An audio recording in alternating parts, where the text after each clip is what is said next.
భారతదేశం రత్నగర్భాన్ని చదువుకున్నాం. విజయనగర రాజుల కాలంలో రోడ్లపై రత్నాలు రాసులుగా పోసి అమ్మేవారని చరిత్ర పుస్తకాల్లో రాశారు. కానీ అదంతా మనం చూడలేదు. కానీ ప్రస్తుత భారతదేశం ప్రపంచంలోనే ఒక పెద్ద బంగారు కొండగా ఆవిర్భవించింది. అవును, ఇది నిజంగా నిజం.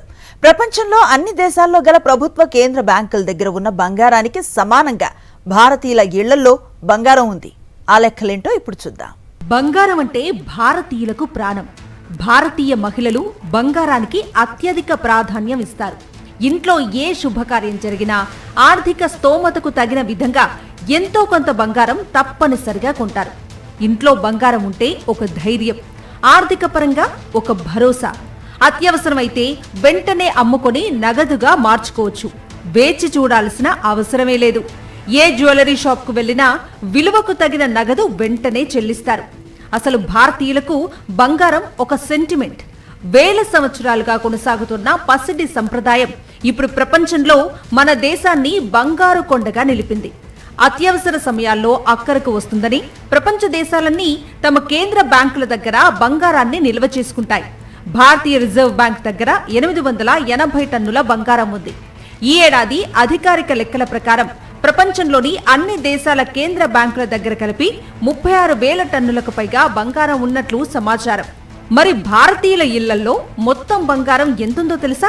సుమారుగా వేసిన అంచనాలను బట్టి భారతీయుల ఇళ్లలో మొత్తం కలిపి 25,000 టన్నుల నుంచి 34,600 టన్నుల వరకు ఉన్నట్లు చెబుతున్నారు. దీని విలువ 5 లక్షల కోట్ల డాలర్లు. భారతదేశం స్థూల జాతీయోత్పత్తి కంటే ఎక్కువగా మన ప్రజల ఇళ్లలో బంగారం ఉంది.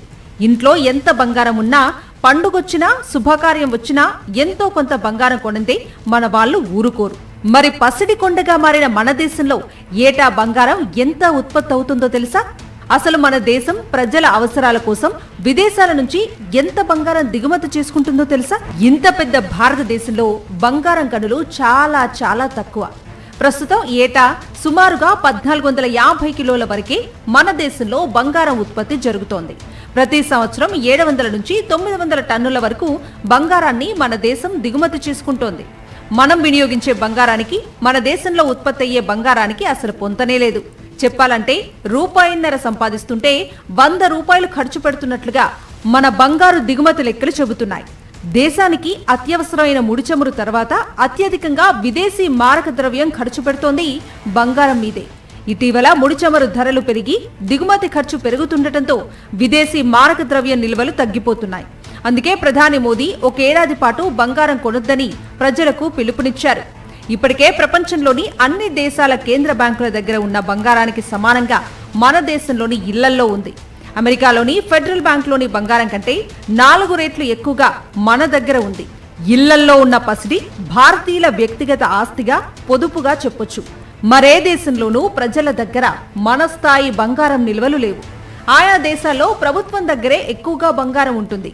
కేవలం మన దేశంలోనే ఇళ్లల్లో, దేవాలయాల్లో బంగారం నిల్వలు ఉంటాయి. అందుకే డిమాండ్కు అనుగుణంగా ఉత్పత్తి లేని కారణంగా బంగారాన్ని ఇతర దేశాల నుంచి దిగుమతి చేసుకోవాల్సి వస్తోంది. బంగారం ధరలు పెరిగే కొద్దీ దిగుమతి కోసం దానిపై కేంద్ర ప్రభుత్వం పెట్టే ఖర్చు కూడా పెరుగుతోంది. ఈ కారణంగానే 1 సంవత్సరం పాటు బంగారం కొనొద్దని ప్రధాని మోదీ ప్రజలకు పిలుపునిచ్చారు. ప్రపంచంలో బంగారం గనులు అత్యధికంగా ఉన్న దేశం ఆస్ట్రేలియా కాగా బంగారాన్ని అత్యధికంగా ఉత్పత్తి చేస్తోంది మాత్రం చైనా. భారతదేశంలోని గనుల్లో లభించే లోహం నుంచి స్వచ్ఛమైన బంగారం తయారు చేయటం అత్యంత ఖర్చుతో కూడుకున్న వ్యవహారంగా మారింది. టన్ను లోహం నుంచి సుమారు 5 గ్రాములు బంగారం మాత్రమే లభిస్తుంది. దీంతో గనుల మీద పెట్టే ఖర్చును భారత ప్రభుత్వం తగ్గించుకుంది. ప్రస్తుతం కర్ణాటకలోని ఒకే ఒక్క గని నుంచి ప్రభుత్వం బంగారాన్ని వెలికి తీస్తున్నారు. ఈ నేపథ్యంలో ప్రైవేటు రంగంలో బంగారం వెలికి తీయటాన్ని కేంద్రం ప్రోత్సహిస్తోంది. ఇదేమైనా మన దగ్గర తయారు కాని పసిడిని కొనుగోలు చేయటంలో భారతీయులు ప్రపంచంలోని అన్ని దేశాలను వెనక్కి నెట్టేసి దేశంలో బంగారు కొండల్ని తయారు చేస్తున్నారు.